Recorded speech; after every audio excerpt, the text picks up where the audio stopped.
Guys, update ito ng aking mulberry.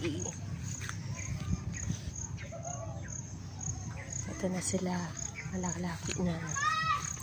Ayan, ito malalaki na. Ito ang bilis. Ito yung isa.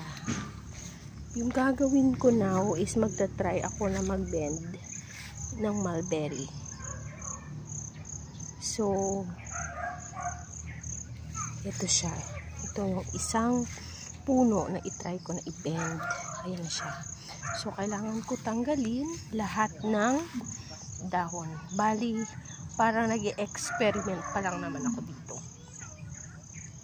So, yung gagawin ko is tatanggalan ko ito ng mga dahon.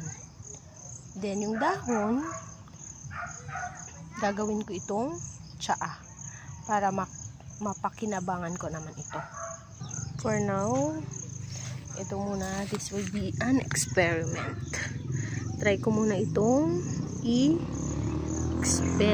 kung anong mangyayari dito sa na maibibend ko yung isang stem nito. So guys, ito na siya. Ito na yung na-bend ko na mulberry. So, itry ko siyang tanggalan ng dahon. And then, gagawin ko itong tsaa mamaya sa bahay. Ayan.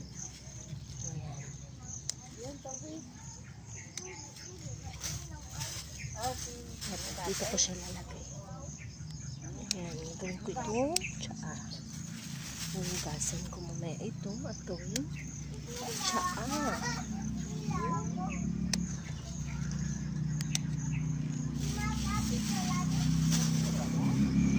So, yung mga magulang na sa dahon, huwag ko na lang itong tanggalin.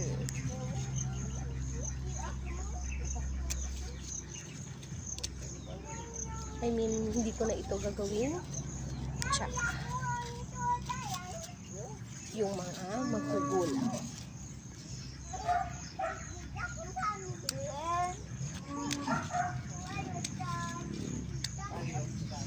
Ayan. Ayan siya. Ayan siya. Ayan yung puno. Ayan yung puno na mulberry ko. This time pong itong i-bend. Ayan siya. Ita-try lang naman natin ito.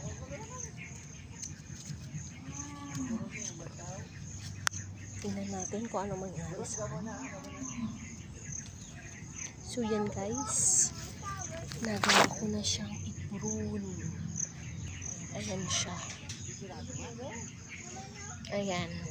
After 1 week, tingnan natin kung ano yung progress sa isang stem na to. So, we will check after 1 week if there's progress. Ayan siya. Ito yung isang buong puno. Ayan siya. Taas na to eh. So, siya lang yung na-bend ko. Try ko siyang i-bend. Ayan. So, see you guys for my next vlog or update. Next update ko sa mulberry na na-bend ko. Bye!